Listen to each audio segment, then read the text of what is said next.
Hi, I'm Joe Feeks, editor of Pig Health Today, and with me is Dr. Butch Baker. He is a swine veterinarian, formerly of Iowa State University, and he now has his own practice, Swine Consulting Services, in Ames, Iowa. Thank you so much for joining us. Yeah, thank you, Joe. You gave a presentation at the American Association of Swine Veterinarians meeting about the history of biosecurity, but you really singled out transportation. Why? Well, yeah, I think that's maybe that's the last frontier that we have to conquer, and you know, we've worked hard on truck transport biosecurity, but we know during the PED, the porcine epidemic diarrhea outbreak that came from China, that virus.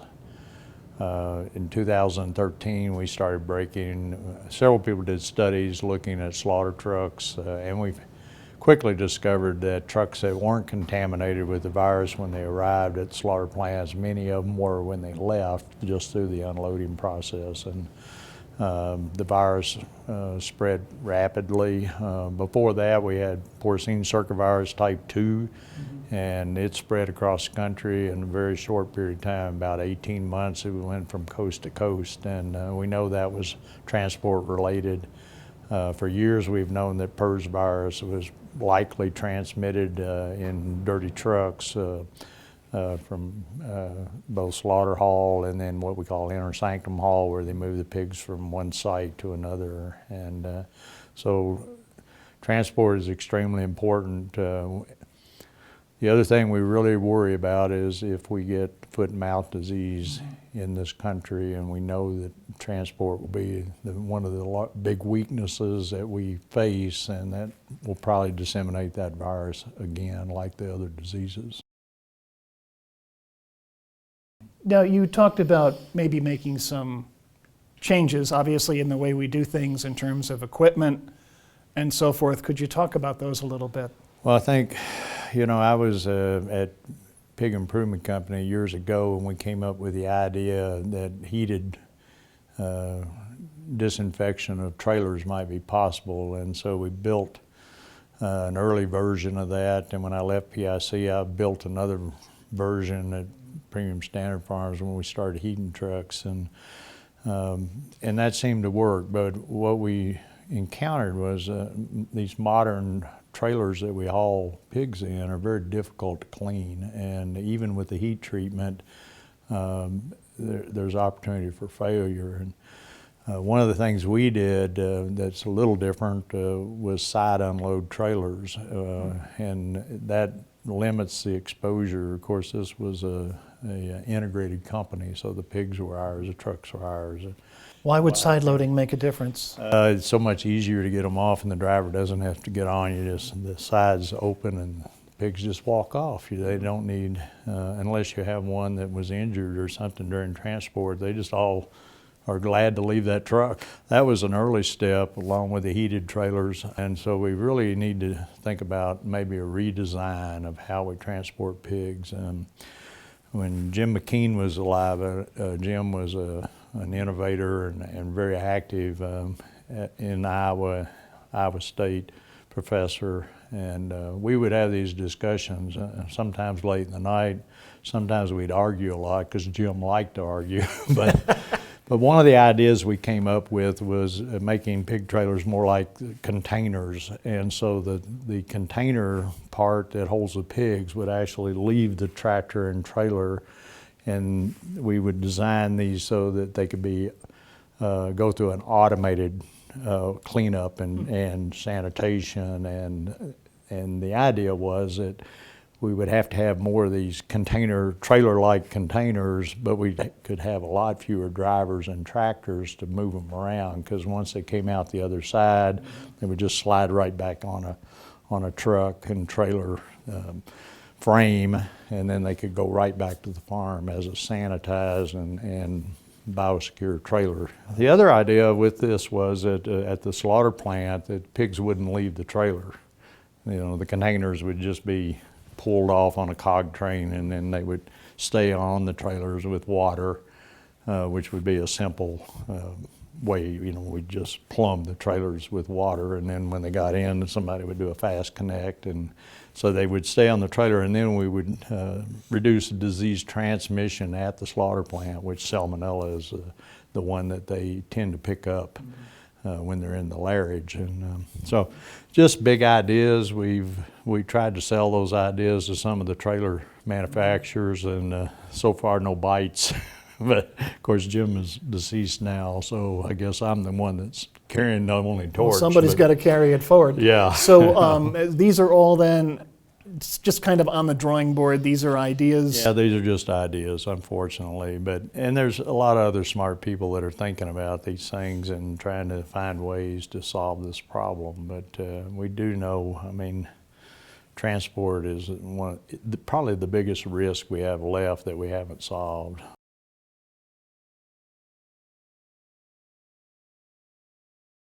All of these ideas are exciting, but they could be years away, and some of them sound like they could be a little costly. What can the industry do today with existing equipment to up its game with truck sanitation and biosecurity? Well, one thing are the truck washes. When I was at the Iowa Pork Industry Center, one of the last things we did, we surveyed all the truck washes in Iowa and all the pig states, and we have a website at the Iowa Pork Industry Center where, if you're interested, where the truck washes are and then what services are available. And so key services that if you're going to clean a tractor and a trailer is fresh water, no recycled water. An employee does the cleaning, not the driver. And what disinfectant, if any, do they have available to use on that truck? The other thing is, we know that the heated drying, whether it's the high temperature in the trailer bakers and the bio-dries, or the TAD system that PIC developed, we know these things really eliminate pathogens, but you have to clean the truck after every load, and you have to disinfect it, wash it properly, disinfect it, and then dry it before you use it again. And that's one thing we can do today. Scott D and others that really looked at disinfectants, we know which ones work really well against different diseases depending on what you're after. So. And disinfectants are great, but what happens when it's 10, 20 degrees below zero? Well, you can use antifreeze in some of these disinfectants, and they work just fine. Really? Of course, all these things add to a cost, and one of the issues is that especially the slaughter haul trucks, it's expensive to get your truck clean between every load, and so a lot of times they may scrape out and go all week and just scrape out between loads, the bedding. And of course those trailers are contaminated with whatever pigs had that were on the trailer previous. So there's a lot of things we can do. We need more cost. That's the idea. The automated wash would lower the cost of sanitizing the trailers. Right now, the way the trailers are designed, it still takes somebody hours.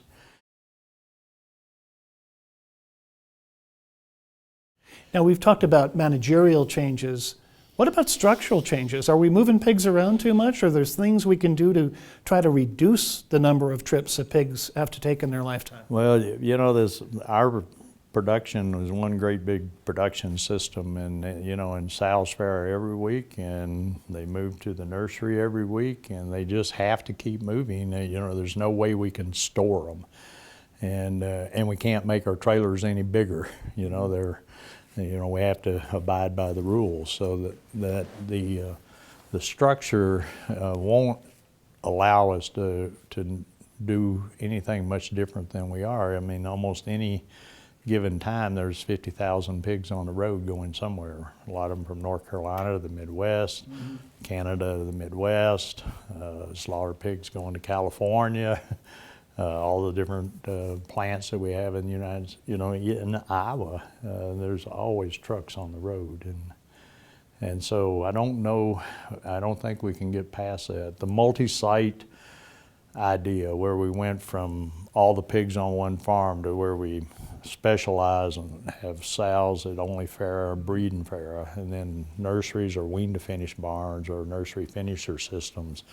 That's worked well, and it really helped us improve the health of the pigs by keeping age groups together. Unfortunately, along came PRRS virus, which seemed to capitalize on that process. But today's industry structure, we're almost all multi-site production. All the large companies are, and many of all the mid-sized companies are multi-site production. So it's easier to spread it around. Yeah, well, we just have so many pigs moving, and the truck is the way they move. We've talked a lot about transportation. What are some other areas of biosecurity where you feel the pork industry could be doing much better? Well, hey, one of the big areas is training our farm staff and people. We have a lot of turnover in our farms. It's kind of an entry-level position. A lot of those positions are, so you have a lot of people, work a year or two, or maybe less, and then move on. So training and empowering our staff to be part of the biosecurity system. So many times you ask people on the farm, well, why are you doing this procedure? And, well, somebody told me to. Yeah. Instead of, this keeps diseases out of our farm, and that's why we do it. So. And when you think about risk, when things that come into the farm we consider all those risks. Some of them are much greater than others, like a truck backing up the load and chute. But people come into those farms every day, and you don't know what their network is outside of work. And so tracking is a great potential. So 365 days a year, you've got 10 people on the farm, you've got that many risk factors that occur every year. And so I think we thought when we put the showers in, shower out, that solved that problem. Well, it's not really true. We've got to do a better job training our people. Filters has taken off in this country. We've got a lot of filtered sow farms. First they were negative pressure, they were retrofits, and we had a heck of a time sealing up all the leaks and keeping, the farm from actually breathing from the negative pressure. Yeah. Now we're seeing we're moving to positive pressure, and I think it's easier on the equipment and cost. I talked to some large system the other day. They're spending about $250 a sow place to change to positive pressure, and that's probably less money than a single PRRS outbreak in a farm, or less money than a single PED outbreak. So we're seeing that solution to the aerosol. Aerosol is not a primary way that pathogens move, but it's certainly weather related. Anything can happen in a tornado or a thunderstorm, and especially in a high dense area where you've got a lot of pigs with different, potentially different disease agents. And PRRS, every farm, the PRRS is different and can reinfect if it gets to the next farms, or nearly so.